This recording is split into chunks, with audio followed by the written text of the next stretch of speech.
नमस्कार, good morning, सुप्रभात। एक बार पुनः आपका स्वागत है ज्ञान गंगा यूट्यूब चैनल पर, जिसमें हम जो है आपके लिए BSTC, DLED या जो आपकी प्री बीएड वाली जो परीक्षाएं हो रही है उनकी तैयारी के लिहाज से हमने कुछ कक्षाएं शुरू करी थी।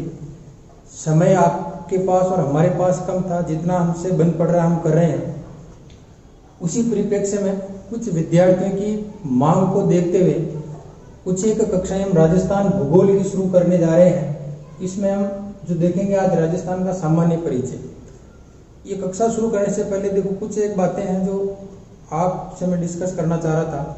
तैयारी आपकी निश्चित रूप से अच्छी चल रही होगी और खासतौर से जो BSTC परीक्षाओं की जो तैयारी का जो अंतिम दिन है वो लगभग 31 अगस्त तय हो चुका है।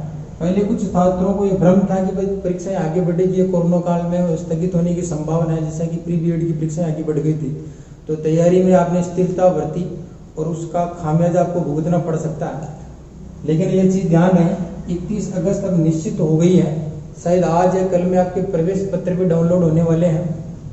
तो आपको तैयार वो जो सारी चीज़ें वो बाद की बातें हैं, वो चलती रहेगी। पर देखो अब आज तारीख 25 हो गई है और आपके पास केवल और केवल 6 दिन है, 6 नहीं केवल 5 दिन है। इन 5 दिनों में भी यदि आप चाहो ना तो अपनी इस तैयारी को दुगनी तिगनी या 4 गुना कर सकते हो और इसको एक बेहतरीन बना करके अपना नंबर उन लाखों विद्यार्थियों में से हजारों विद्यार्थियों में अपना नाम ला सकते हो। और ये नाम लाना बहुत बड़ी बात होती है। मतलब कि इसको साधारण मत समझो, कोई 10वीं 12वीं परीक्षा है नहीं कि भाई अपने दिल्ली है आ जाएगा परसेंट 40 बने तो ठीक है, 42 बने तो ठीक है। यहाँ परसेंट से कोई मतलब नहीं है। यहाँ तो वो जितनी सीटें हैं उन सीटों में यदि आपका नाम आ गया तो निश्चित रूप से देखो बहुत अच्छा काम आप कर जाओगे। एक साल बर्बाद होने से बच जाएगा आपका।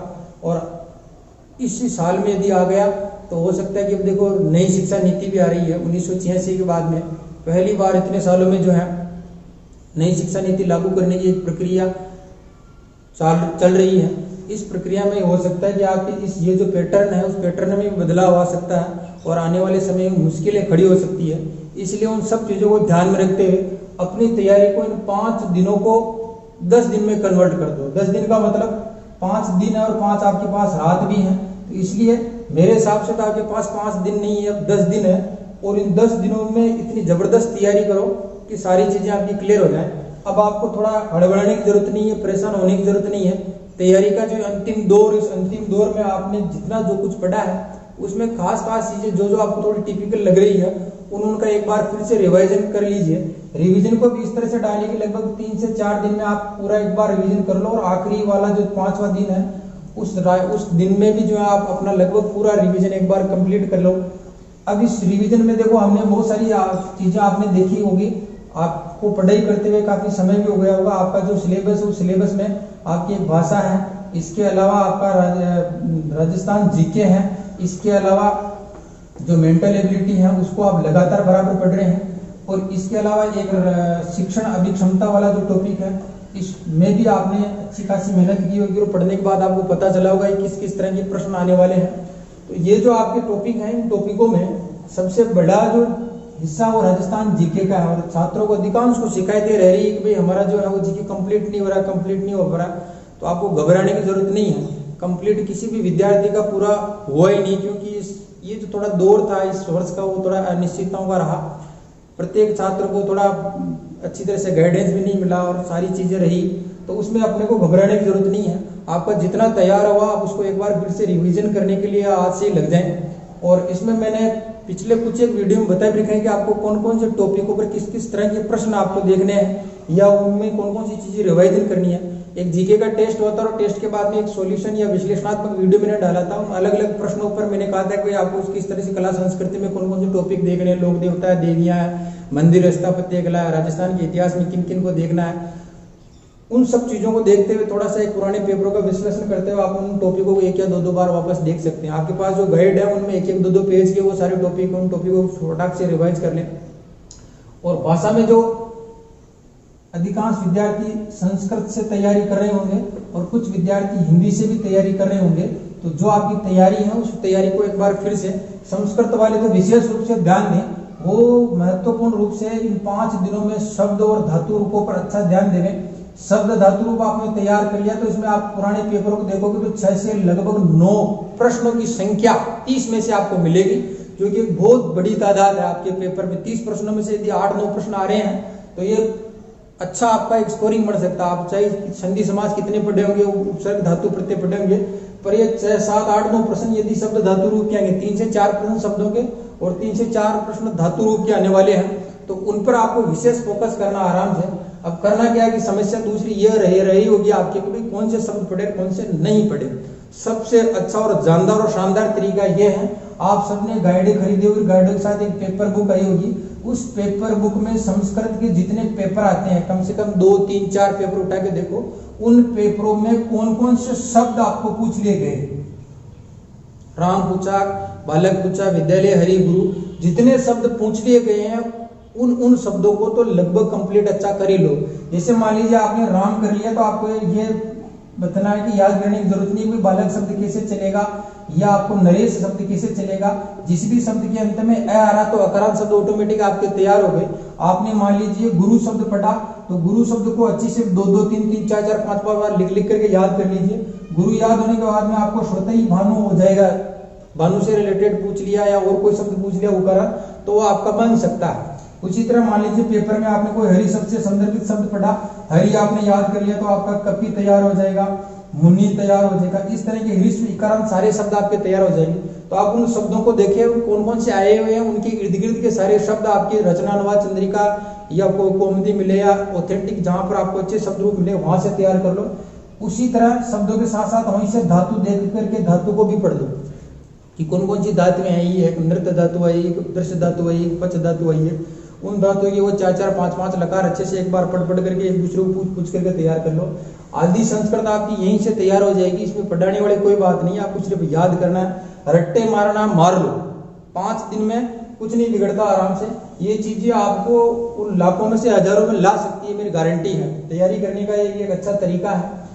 इसके अलावा संस्कृत में बाकी जो जैसे कारक वगैरह बचते हैं, आपके उपसर्ग बचते हैं, ये छोटे छोटे टॉपिक है, इनको भी आप थोड़ा सा देख करके पुराने पेपर में किस किस तरह के प्रश्न आए हैं आप उनको थोड़ा सा एक बार फिर से रिवीजन कर लें, सारी चीजें आपकी उसको देखते हुए। अब हम वापस अपने टॉपिक पर आ जाते हैं, राजस्थान जीके पर। राजस्थान जीके में आपने हिस्ट्री का कुछ हिस्सा पढ़ा था जिसमें हमने मेवाड़ की यहाँ पर बहुत कुछ करवा दी। बाकी आप अपनी गाइडों से आपके जो भी सोर्स है उनसे लगभग पढ़ ही रहे होंगे। उन टॉपिकों में खास तौर से मेवाड़ की मैंने लिए कहा था कि मेवाड़ को आपको जरूर पढ़ना ही पढ़ना है। और मेवाड़ में कुंभा, सांगा और महाराणा प्रताप, इन तीनों को तो निश्चित रूप से पढ़े ही पढ़े। यहाँ से प्रश्न बनने की जबरदस्त संभावना है। अब जो आपका एक टॉपिक बचता है वो राजस्थान भूगोल पर अपन यहाँ थोड़ी बात करेंगे। इस भूगोल से संदर्भित देखो इन 5 दिनों में करना क्या, और आप ये भूगोल से तो मैं कुछ आपके लिए जो चीजें डाल रहा हूँ वो चीजें जरूर निश्चित रूप से देख लेंगे।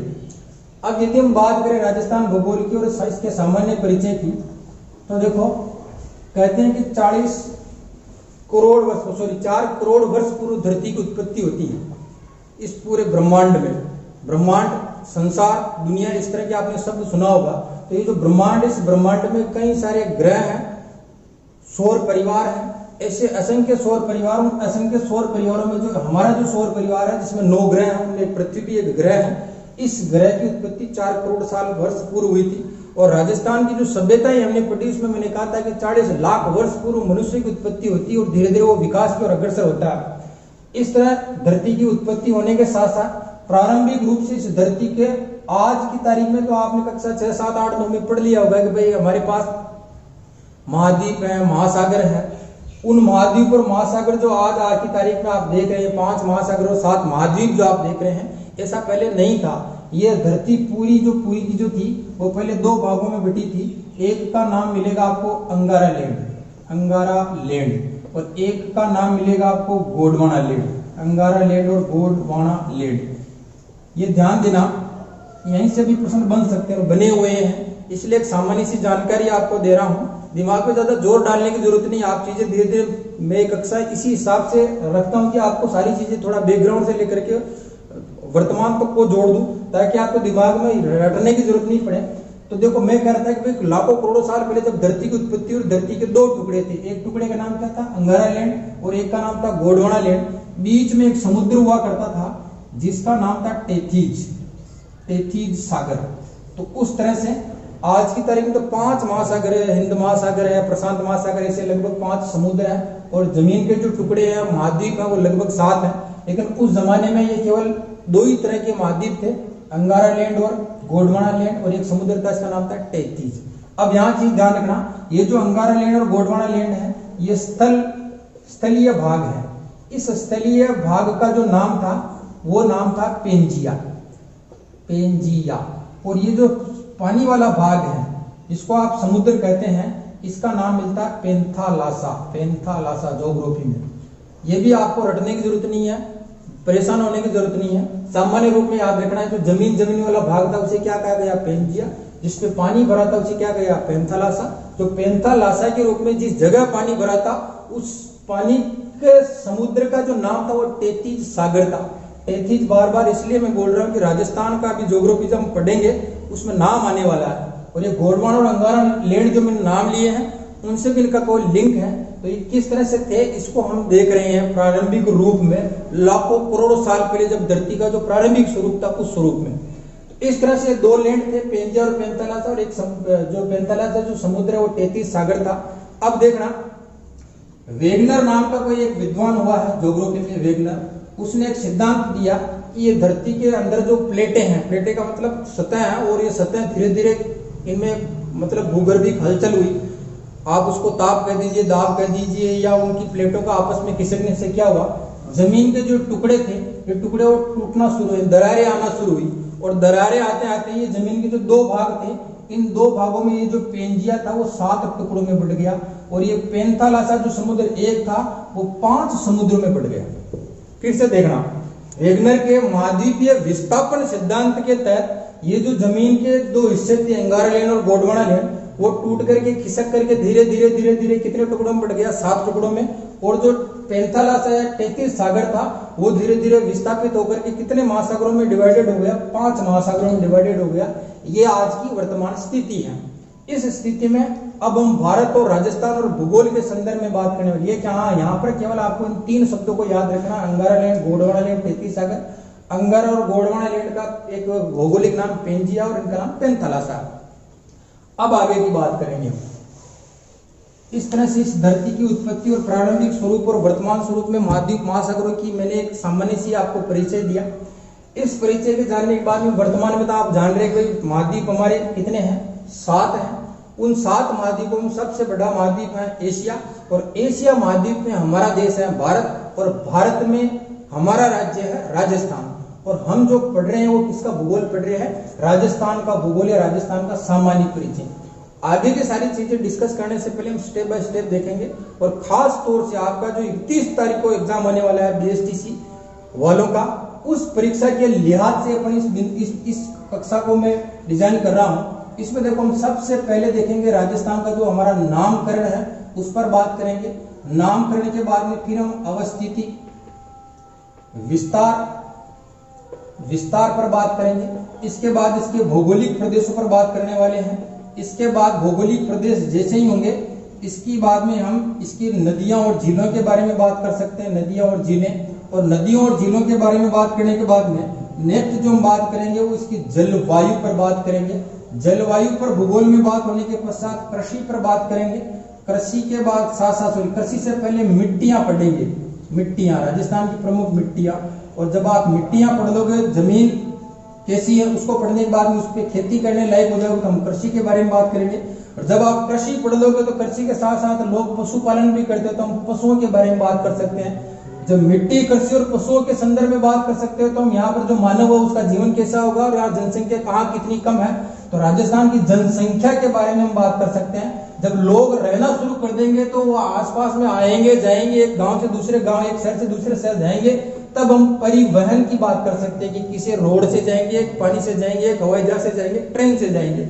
और जब आप इस तरह की सारी चीजों को जोड़ोगे, परिवहन से जाओगे आओगे तो कहीं ना कहीं मंदिर देखोगे, झील देखोगे, आप किसी गढ़ किले को देखोगे तो आप पर्यटन की बात कर लोगे, पर्यटन की बात कर लोगे।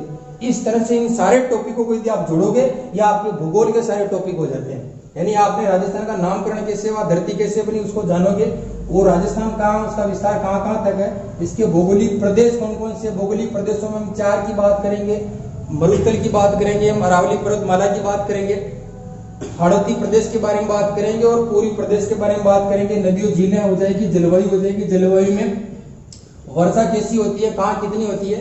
पिछली परीक्षाओं में ये पूछा हुआ था राजस्थान में बारिश कितनी बार होती है। यहाँ से फिर एक और प्रश्न आ गया था, यहाँ से बराबर प्रश्न आ रहे हैं, जलवायु से आ रहे हैं, नदियों से आ रहे हैं, अवस्थिति विस्तार से आ रहे हैं और भौगोलिक प्रदेश से भी आने की प्रबल संभावना। पिछले ही जो 2019 का पेपर था उसमें मैं अभी भी देख रहा था, उसमें प्रश्न आया था उत्तरी अरावली में से राजस्थान का कौन सा जिला स्थित है। ऑप्शन में एक दौसा नाम था, वो दौसा उसका उत्तरी अरावली का एक जिला था। ये डेफिनेट यहाँ से मतलब प्रश्न आने की प्रबल संभावना है ही है। ये टॉपिक है छोटे छोटे पर बड़े मजबूत भी है आपकी परीक्षा के लिहाज से, तो आपको इनको निश्चित रूप से देख लेना है। मैं यार मेरे लिखने का उद्देश्य ये है कि यहाँ पर मैं जितना पढ़ा पाऊंगा पढ़ूंगा, आपको घर पे इन 5 दिनों में इन टॉपिकों पर अच्छे से नजर घुमा लेनी है। 100% प्रश्न मिलेंगे, श्योर मिलेंगे।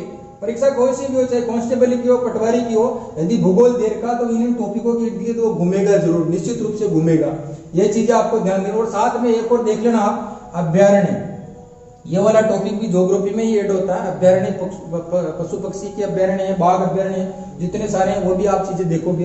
तो इन सारी चीजों के इर्द गिर्द आपका भूगोल रहने वाला। और इन टॉपिकों को लगभग मैं समझता हूँ ज्यादा बड़ी बात नहीं है, 8-10 घंटे में इन सारी चीजों को आप देख सकते हैं खींच करके। 8-10 घंटे भी आप ढंग से पढ़ लो, सुबह से लेकर के शाम में एक बार देख लोगे, एक बार बीच में और देख लो, 2 बार रिवाइज कर लिया, आपके सारे प्रश्न आप आसानी से कर जाओगे, कोई दिक्कत नहीं है।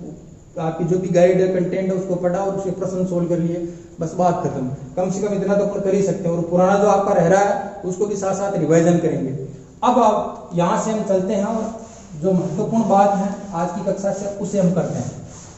नामकरण की बात करें तो देखो राजस्थान के जो नामकरण है उसमें मैं कुछ नाम कंटिन्यू लिखते चल रहा हूँ और किस किस में क्या क्या हुआ उस पर बात करेंगे। राजस्थान का एक नाम मिलता है ब्रह्मवर्त, ब्रह्मवर्त। राजस्थान का एक नाम मिलता है मरुकांतर, मरुकांतर। राजस्थान का एक नाम मिलता है राजपूताना। राजपूताना से पहले एक नाम और देखेंगे, राजस्थानियाद्वितीय, राजस्थानाद्वितीय। फिर एक और नाम मिलता है जिसका नाम है राजपूताना। फिर एक नाम मिलेगा जिसका नाम है राजस्थान, या इनका दीजिए रायस्थान। ये कुछ एक नाम है जिसमें देखो अंतिम जो नाम आ रहा है वो राजस्थान नाम आ रहा है। और इसके बाद से लगातार अब तक ये राजस्थान है और आने वाले कई वर्षों तक अपनी जिंदगी में तो राजस्थान रहने वाला। हम मरेंगे उसके बाद पता नहीं कुछ भी करें, हमें कोई लेना देना नहीं है। अब तक जो है वो राजस्थान है और ये राजस्थान तक का इतिहास और किस तरह से बना इस पर हम चर्चा करने वाले। देखो धरती जब बनी थी उसके बाद में जब सभ्यताओं का दौर शुरू हुआ था, मैंने आपको जब हिस्ट्री शुरू पढ़ाना शुरू किया था वैसे सबसे पहले हम भूगोल पढ़ते हैं, धरती कैसे बनती है, उस पर आधुनिक उत्पत्ति की कहानी मैंने सुनाई थी। और कहानी में किस तरह से सभ्यताओं का दौर था। प्रारंभ में हजारों साल पहले जब 5-6 हजार साल पहले थे, इतनी ट्रेनें और सभ्यता विकसित नहीं थी, तब भी लोग रहते थे। और उन लोगों के रहने में देखो आपने सबसे पहले पहिए का आविष्कार हुआ, आग का आविष्कार हुआ, किस तरह से वो चलना शुरू किया, धान बोना शुरू किया, खेती करना शुरू किया, पशुपालन करना शुरू किया, छोटे छोटे पत्थर के औजार बनाए, हथियार बनाए, फिर लोहे का प्रयोग किया, फिर तांबे का प्रयोग किया और उनसे एक सभ्यता का दौर शुरू हुआ। उसी कालखंड में हिंदुस्तान के जो हमारे पौराणिक इतिहास है उस पौराणिक इतिहास में आपको मिलेगी एक तो संस्कृति मिलेगी, इसका नाम है वैदिक संस्कृति। वैदिक संस्कृति के बाद में एक संस्कृति मिलती है इसे हम रामायण काल कहते हैं, रामायण महाभारत काल कहते हैं। वो रामायण का युग था और रामायण महाभारत के बाद में जो दूसरा युग जो शुरू होता है वो ऐतिहासिक युग होता है। मैंने आपको इतिहास को 2 भागों में प्राग ऐतिहासिक और आदि ऐतिहासिक, ऐतिहासिक पक्ष। तो ये रामायण वगैरह या आदि ऐतिहासिक, लेकिन वैदिक संस्कृत से पहले का वो प्राग ऐतिहासिक था। तो रामायण महाभारत, उसके बाद मौर्य युग शुरू होता है, मौर्य फिर बाकी की सारी चीजें देखने को मिलती है। तो ध्यान देना ये जो ब्रह्मवर्त प्रदेश था वो ब्रह्मवर्त प्रदेश वैदिक संस्कृति में या वैदिक युग में राजस्थान के लिए, इस भूभाग के लिए ब्रह्मवर्त प्रदेश का प्रयोग किया जाता था। यहाँ पर आपको केवल इतना ही याद रखना है, वैदिक सांस्कृतिक युग में, वैदिक सांस्कृतिक युग में राजस्थान का क्या नाम मिलता है, ब्रह्मवर्त नाम मिलता है। फिर देखो एक नाम मिलता है मरुकांतर।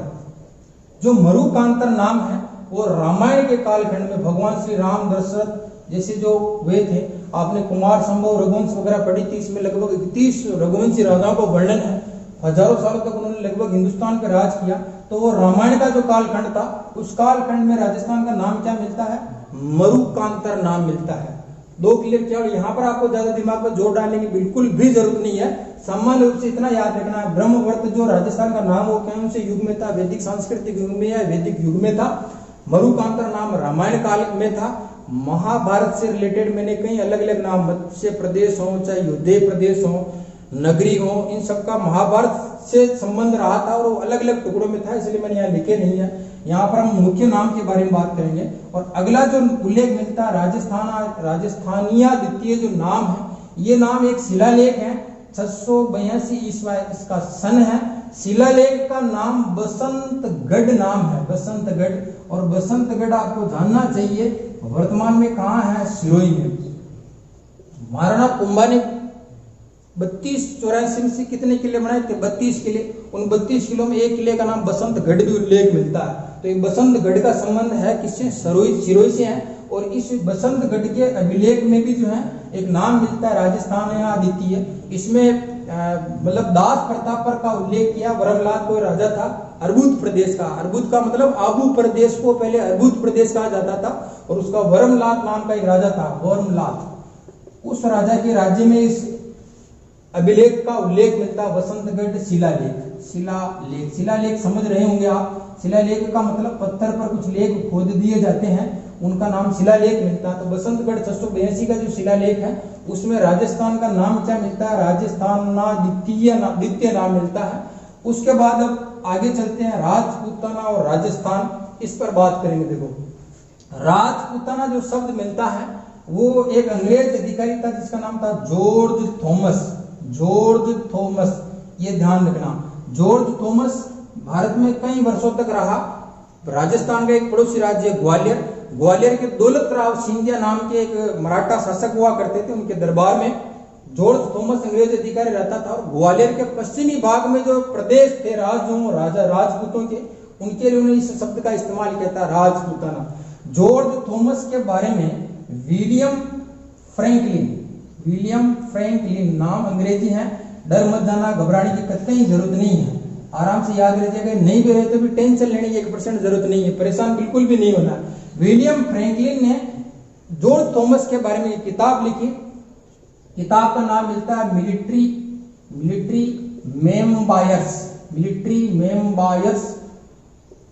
मेम्बायर्स ऑफ मिस्टर जॉर्ज थॉमस। देखो, पुस्तक का नाम मैं बता रहा हूं, पुस्तक याद नहीं हो इसके बारे में बिल्कुल टेंशन लेने की जरूरत नहीं है। ऑप्शन में दी आएगी तो आपको मिल जाएगा, वैसे पूछेगा नहीं, वो इतना ही पूछ करके रहेगा राजपूताना नाम किसने दिया, जॉर्ज थॉमस ने। क्योंकि मैं आपके बीएसटीसी के हिसाब से बात कर रहा हूं। तो जॉर्ज थॉमस के संदर्भ में विलियम फ्रैंकलिन नाम का एक और अंग्रेजी अधिकारी था, उसने 1805 में एक किताब लिखी थी और किताब का नाम मिलता है military memoirs of mister George Thomas. इस किताब में राजपूताना शब्द का पहला लिखित प्रमाण मिलता है और जॉर्ज थॉमस ने अपनी वाणी से, जुबान से पहली बार यदि किसी शब्द राजस्थान के राजपूतों के लिए जिस शब्द का प्रयोग किया था वो राजपूताना था। तो यहाँ पर दो चीजें, कंसेप्ट आपको क्लियर करने हैं। राजपूताना शब्द का पहली बार मौखिक रूप से प्रयोग करने वाले जॉर्ज थॉमस। राजपूताना शब्द का पहली बार लिखित प्रमाण यदि किसी पुस्तक में मिलता है तो वह military members of mister George Thomas है। Military members of George Thomas पुस्तक जो है वो जॉर्ज थॉमस के बारे में है, लेकिन इसको लिखने वाले विलियम फ्रैंकलिन हैं, जिन्होंने 1805 में इस पुस्तक का संपादन किया था, लिखा था। अब हम आगे की बात करते हैं। वर्तमान जो नाम है वो राजस्थान है। इन सबको मैं एक बार फिर से मिटा रहा हूं, उसको थोड़ा सा देखिए। ब्रह्मवर्त वैदिक काल में था, मरुकांतर रामायण काल में था, राजस्थानिया द्वितीय, बसंतगढ़ शिलालेख जो सिरोही जिले में वर्तमान में पड़ता है, 1682 ईस्वी का शिलालेख था। राजपूताना नाम देने वाले जॉर्ज थॉमस थे और जॉर्ज थॉमस के बारे में एक किताब लिखने वाले अंग्रेज जिनका नाम विलियम फ्रैंकलिन था। और ये military members of mister George Thomas नाम की पुस्तक इनके द्वारा लिखी गई थी। और जॉर्ज थॉमस ग्वालियर के दौलत राव सिंधिया के दरबार में रहा करते थे। ये बात इंपोर्टेंट नहीं है, सामान्य रूप से आपको याद रखना। अब राजस्थान या जो राजस्थान नाम है वो किस तरह से पड़ा या किसने रखा, इसके बारे में थोड़ा सा और देखते हैं, उल्लेख अलग से थोड़ा डिटेल से देखते हैं। यहाँ से मतलब 2 या 3 बार अब तक की जो लगभग 8-10 सालों में इसी टॉपिक से जो मैं बात कर रहा हूँ राजस्थान की इस वाले शब्द से, यहाँ से कई बार प्रश्न, 2 प्रश्न तो मुझे ध्यान में भी है। कि ये राजस्थान, एक सीधा सीधा सा प्रश्न ये दिया गया था, राजस्थान का नाम, राजस्थान रखने वाले पहले इतिहासकार कौन थे, तो वो सबको पता है। देखो राजस्थान आप पढ़ना शुरू करें, किसी भी प्रतियोगिता परीक्षाओं की यदि तैयारी कर रहे हैं तो उस बच्चे की जुबान पर कर्नल जेम्स टोड का नाम जरूर आ जाता है और वो उसको जरूर जानता है निश्चित रूप से। तो आपको एक तो ये नाम याद रखना है, colonel James Tod. Colonel James Tod जो राजस्थान में रहा था, लगभग 1782 ईस्वी में इंग्लैंड के लंदन में पैदा हुआ और 1833-35 में इसकी मृत्यु हुई। इस दरमियान बीच में ये कुछ समय तक भारत में आया और भारत में खास तौर से संयोगवश ये राजस्थान में इसका आना हुआ और राजस्थान में कुछ समय के लिए क्या रहा, P for political, A for agent, political agent रहा। पॉलिटिकल एजेंट क्या है भाई, फिर आप हो सकता है शंका में जहन में आ गया होगा। तो देखो 1600 ईस्वी में ईस्ट इंडिया कंपनी भारत आती है, ईस्ट इंडिया कंपनी EIC, और ये जब व्यापार करने आए थे तो यहाँ पर धीरे धीरे इनके मन में लोभ जागा और ये व्यापार करते करते इस पूरे देश को, मतलब सोने के अंडे देने वाली मुर्गी को पूरे को कब्जे में कर लिया, पूरी को मार के खाने लगे और हिंदुस्तान पे कब्जा कर लिया। कब्जा करने के साथ साथ विलियम बेंटिंग नाम का एक अंग्रेज था और एक स्कीम लेकर के आया। स्कीम जानते हो ना, आजकल मोबाइलों में, वोडाफोन में, आइडियम सब में स्कीम आती है, इतने का रिचार्ज कराओ सबको किस में क्या क्या फायदा मिलेगा। तो अंग्रेज ये स्कीम में सबको बेवकूफ बनाने वाले होते हैं। तो अंग्रेजों ने भी एक स्कीम लेकर के आए थे उस जमाने में भी। उस स्कीम में क्या था कि भाई ऐसा करो, देखो हिंदुस्तान के राजाओं, तुम लोगों के पास सेना नहीं है, लोग नहीं है, टैक्स लोग तुम्हें देते नहीं है, तो तुम्हारे राज्य पर यदि कोई बाहर से आक्रमण करके तो लड़ाई कैसे करोगे, और तुम्हारे पास न हथियार न तलवारें हैं, भाले हैं, और आजकल तलवारें भालों का मतलब जमाना नहीं है, बंदूक गोली का जमाना, प्रशिक्षित सैनिकों का जमाना है। हमारे पास अच्छी सेना है, तो सेना हम देंगे, तुम लोग तो तुम्हारे पास से क्या दे देना, पैसे दे देना। तो सेना राजाओं की, सॉरी सेना अंग्रेजों की, पैसा राजाओं का। अब वो सैनिक जो है, अंग्रेजों के सैनिक भारतीय राजाओं की मदद करेंगे जब भी कोई लड़ाई होगी तो, और राजा ज्यादा इधर उधर ना अनुकूल करेगा, वही अंग्रेज सैनिक उस राजा पर आक्रमण करेंगे, उसके राज्य को क्या कर लेंगे, हड़प कर लेंगे। लेकिन अंग्रेजों ने चालाकी से इसको नाम दिया था सहायक संधि, सहायक संधि। तो भारतीय राजाओं ने सहायक संधि कर दी थी और राजस्थान की लगभग 19 रियासतें थी, ये सारी की सारी ने अंग्रेजों से संधि कर ली थी। और संधि के तहत अब जब अंग्रेजों की सेना रेडी की तो उस सेना का जो सबसे बड़ा अफसर होता है उसे कहते हैं उस रियासत में पॉलिटिकल एजेंट। समझ गए। 1857 की क्रांति का एक आध दिन में मैं वीडियो लाने वाला हूं, उसमें ये पूछा जाता है कि किस रियासत में कौन सा पॉलिटिकल एजेंट था, मेवाड़ में कौन था, जोधपुर में कौन था, मारवाड़ में कौन था, जयपुर में कौन था, कोटा बूंदी में कौन था। इस तरह के आपको कनेक्ट करवाए पूछे तो ये पॉलिटिकल एजेंट रहा कर्नल जेम्स टोड राजस्थान में। तब ये राजस्थान में रहने के साथ साथ इसकी रुचि इतिहास को जानने में थी। और उस जमाने में देखो मोटरसाइकिल नहीं थी, रॉयल एनफील्ड भी नहीं थी, हीरो होंडा स्प्लेंडर नहीं थी, कोई गाड़ियां नहीं थी, ट्रेनों में बैठ करके ज्यादा दूर आया नहीं जा सकता था। तो सबसे बड़ी इसकी खुद की जो मोटरसाइकिल थी घोड़ा था, और ये घोड़ा लेकर के निकलता था सुबह से लेकर के शाम तक। अलग अलग इसको जहां भी पत्थर मिलते, मंदिर मिलती, शिलालेख मिलते, उन शिलालेखों को देखता, उनके बारे में जानकारी हासिल करता। तो घोड़े पर घूमने के कारण राजस्थान के इतिहास में घोड़े वाले बाबा के नाम से प्रसिद्ध हुआ। घोड़े वाले बाबा किस नाम से प्रसिद्ध हुआ? घोड़े वाले बाबा के नाम से प्रसिद्ध राजस्थान का इतिहासकार कौन? Colonel James Tod. फिर दूसरी बात, राजस्थान के इतिहास को पहली बार मतलब वैज्ञानिक रूप से लिखने के कारण, इससे पहले भी कई सारे इतिहासकारों ने लिखा होगा, लेकिन सटीक क्रमबद्ध रूप से एक के बाद एक लिखने वाला है, इसलिए इसे राजस्थान के इतिहास का पितामह कहा जाता है। राजस्थान के इतिहास का पितामह। ये मैं जो फैक्ट दे रहा हूं आपके परीक्षा के लिहाज से एक एक फैक्ट, एक एक प्रश्न है और निश्चित रूप से प्रश्न बनने की संभावना। राजस्थान के इतिहास के पितामह, ये भी आपको ध्यान रखना है। तो देखो राजस्थान के इतिहास के पितामह पहली बार वैज्ञानिक रूप से इतिहास देने के कारण कौन हो गए? Colonel James Tod. घोड़े पे बैठ करके इतिहास की खोज करने के कारण इनका नाम क्या पड़ गया? घोड़े वाले बाबा। इसके अलावा देखो घोड़े वाले बाबा तो ये थे ही थे, इन्होंने एक पुस्तक लिख दी थी, मतलब इन्होंने जो कुछ घूम घूम करके अपनी कागज में उनमें जो शिलालेख इकट्ठे किए उन सबको एक किताब लिख दी, और उस किताब का नाम लिखा इन्होंने एनास एंड एंटीक्विटीज। एनास एंड एंटीक्विटीज, ये चीज ध्यान रखना। एनास एंड एंटीक्विटीज ऑफ राजस्थान। नाम में ही देखो शब्द क्या आ रहा है, किताब के नाम में ही राजस्थान शब्द आ रहा है। मतलब इससे पहले राजस्थान शब्द किसी ने किया नहीं था। राजस्थान इसलिए आ रहा है, राजाओं, अलग अलग राजाओं का क्या था, राजपूतों का स्थान था, इसलिए इस स्टेट का नाम इन्होंने क्या रख दिया, राजस्थान रख दिया। इस किताब का एक और नाम मिलता है central and western Rajput states.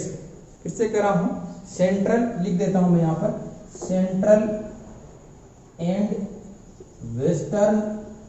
Western Rajput states. बोल रहा हूं मैं, कुछ दिख भी नहीं रहा हो तो भी आप सुनकर के ध्यान दें, स्टेट्स। तो central and western Rajput, central का मतलब केंद्रीय और पश्चिमी राजपूतों के राज्य, इसका ये नाम था। और इसका एक और दूसरा उपनाम इसी का एनहांस्ड एंटिक्विटीज ऑफ राजस्थान, ये इसका नाम था। और इस किताब का जो संपादन था, यहाँ पर मैं कुछ एक एक्स्ट्रा फैक्ट आपको दे रहा हूं। देखो किताब लिखी तो उन्होंने थी, लेकिन इसको किताब की जो शक्ल देने का काम किया था, संपादन का काम वो किया था विलियम क्रुक ने। विलियम में, विलियम पूरा नहीं लिख रहा हूँ, वी क्या कि टिक लगा, इसका मतलब समझना है विलियम, और आगे लिख रहा हूँ Crooke, William Crooke, sorry Crooke नहीं है, क्रुक है। विलियम क्रुक ने इस पुस्तक का संपादन किया था। और ये जो पुस्तक आई थी वो 1829 में आई थी, 1829 में। इसीलिए ये जो राजस्थान जो नाम है वो कब दिया गया था, 1829 में। और जॉर्ज थॉमस ने जो राजपूत नाम दिया था वो 1800 में दिया था। तो यहाँ पर आपको ये दो चीजें समझनी है। कर्नल जेम्स टॉड राजस्थान के पॉलिटिकल एजेंट रहे थे। पॉलिटिकल एजेंट क्या, राजपूतों ने अंग्रेजों से शायद संधियां की थी, उस संधि के कारण प्रत्येक रियासत में एक अंग्रेज अधिकारी नियुक्त होता था, वो पॉलिटिकल एजेंट कहलाता था।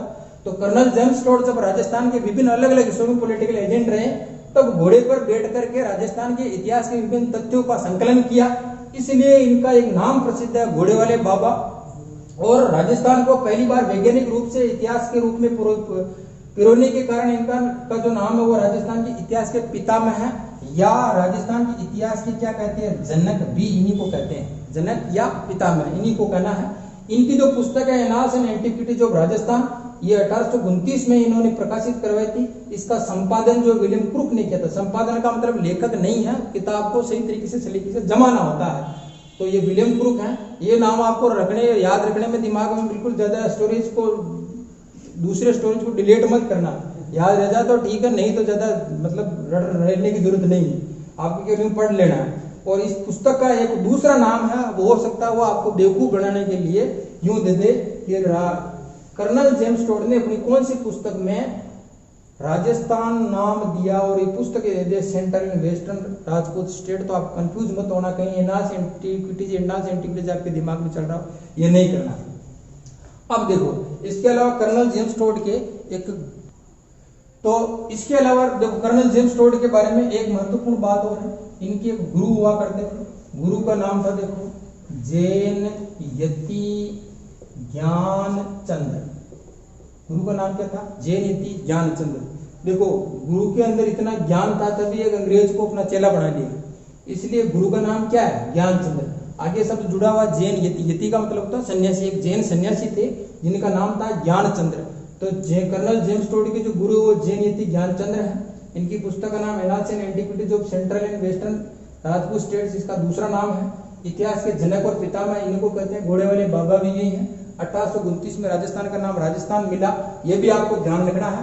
और ये परीक्षाओं में ये भी और चीज ध्यान रखना, राजस्थान जो वर्तमान स्वरूप यानी ये जो 33 जिले बने हुए हैं, इस तरह की जो राजस्थान का क्षेत्रफल 3,42,239 है, और ये जो वर्तमान स्वरूप है, इस तरह का जो राजस्थान हम बना हुआ देख रहे हैं नक्शे में जो हमें मिलता है, इस तरह का राजस्थान कब आया था, 1 नवंबर 1956 को बनकर के कंप्लीट हुआ था। तब इसका नाम क्या मिलेगा, राजस्थान मिलेगा। और इस राजस्थान का नाम सरकारी तौर से, राजस्थान नाम जो है वो एकीकरण के दरमियान भी स्वीकृत कर लिया गया था। एक समिति थी सत्यनारायण